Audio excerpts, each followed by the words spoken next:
មិនដែលប្រែប្រួល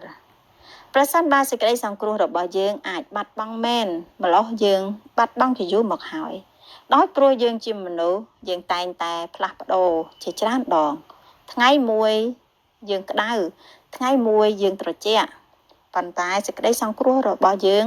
វិញមិនមែនផ្អែកទៅលើអារម្មណ៍មិនទៀងទាត់របស់យើងនោះទេសេចក្តីសង្គ្រោះនេះបានចាក់ឫសនិង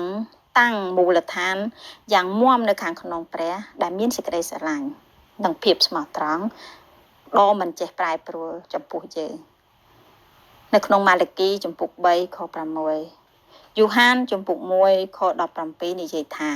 ព្រះវរបិតានៃពន្លឺដែលទ្រង់មិនចេះប្រែប្រួលសូម្បីតែស្រមោលនៃសេចក្តីផ្លាស់ប្រែក៏គ្មានដែរនៅក្នុង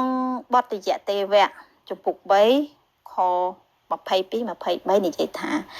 ឯសេចក្តីមេត្តាករុណារបស់ទ្រង់នោះមិនចេះផុតឡើយក៏ចេះតែថ្មីឡើង